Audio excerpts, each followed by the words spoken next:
Hey viewer, this is Saima Adil and you are watching my channel Saima official. Friends, आप सबका मेरे channel पर welcome.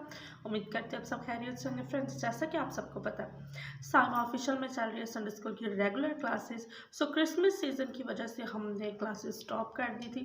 तो अब हम दोबारा इस नए साल में हम दोबारा से क्लासेस का आगाज़ करेंगे जहाँ से हमने स्टॉप किया था वहीं से। सो जो लोग मेरे चैनल पे न्यू हैं, सबसे पहले मेरे चैनल को सब्सक्राइब कर दें और वीडियो को लाइक और शेयर ज़रूर करिएगा।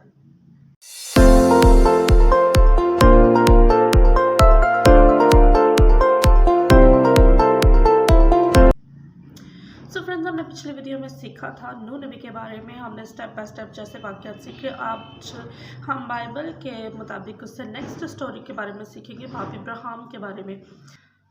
तो आज हम बाप इब्राहिम के बारे में सीखेंगे। बाप इब्राहिम को खुदा ने कहा कि मैं तुझे एक नए मुल्क में ले जाना चाहता हूँ और मैं तुझे बहुत बरकत दूँगा, तेरी कौम में बहुत बरकत दूँगा, तुझे अपना घर छोड़ना होगा और मैं तेरी नस्ल को बहुत बढ़ाऊंगा, तो सब कौमों का बाप कहलाएगा और तू मुबारक होगा, तो बहुत मशहूर होगा, तुझे बहुत बरकत मिलेगी और तेरे वसीला से बहुत से लोग भी बरकत पाएंगे। जो लोग तुझे मुबारक कहेंगे मैं उनको बरकत दूंगा और जो लोग तुझ पर लानत करेंगे मैं उन पर लानत करूँगा।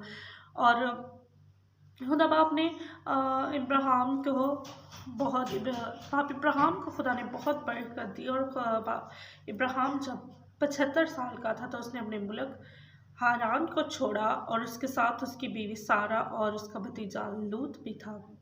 इब्राहिम जब कई मील का सफ़र तय करके मुल्क किनान में पहुंचा तो वहाँ एक दरख्त था जिसके नीचे लोग अपने देवता की पूजा किया करते थे। वहाँ पे इब्राहिम ने वहाँ पर खुदा इब्राहिम को ज़ाहिर हुआ और खुदा ने इब्राहिम को कहा कि मैं तेरे लोगों को एक मुल्क दूंगा। तो इब्राहिम ने खुदा के लिए कुर्बान गाह बनाई और खुदा उनके हुजूर अपनी कुर्बानी को गुजराना। जबकि इब्राहिम से खुदा बहुत प्यार करता था तो खुदा ने उसे आजमाने के लिए उसकी फरमाबरदारी को चेक करने के लिए खुदा ने इब्राहिम को कहा कि तू जो इब्राहिम तेरा बेटा जो इसहाक है जिसे तू बहुत प्यार करता है तो उसे मेरे लिए कुर्बान कर दे।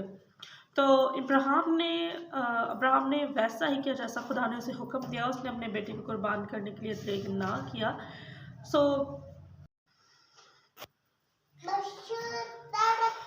इब्राहिम दूसरे ही दिन मोरिया के इलाके को रवाना हुआ। उसने अपने साथ दौलत कर लिए एक गधे को और जिस गधे पर कुर्बानी की लकड़ियाँ लदी हुई थी उसने उनको साथ लिया और चट्टान तक पहुंच गया और चट्टान तक गया।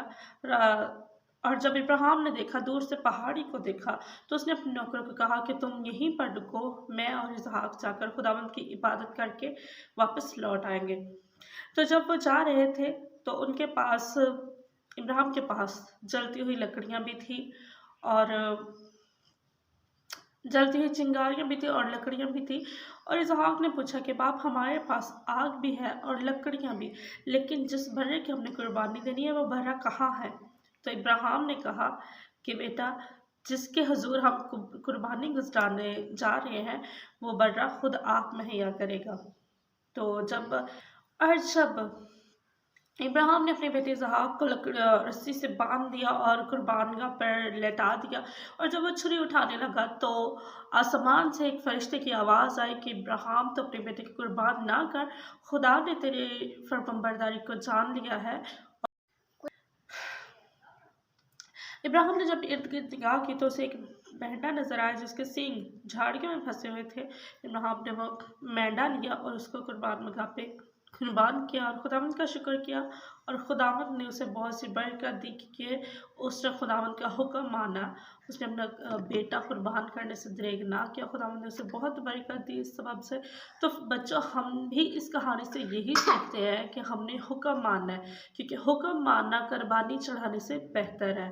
तो हमने पिछली जो स्टोरी थी उसमें नूह नबी के बारे में सीखा था कि अगर आप खुदा को मानते हैं, अगर आप खुदा के फरमाबरदार बनते हैं तो खुदा हर तरह की मुसीबत से आपको छुड़ाएगा। और आज के हम इस स्टोरी में से सीखते हैं हुक्म मानना।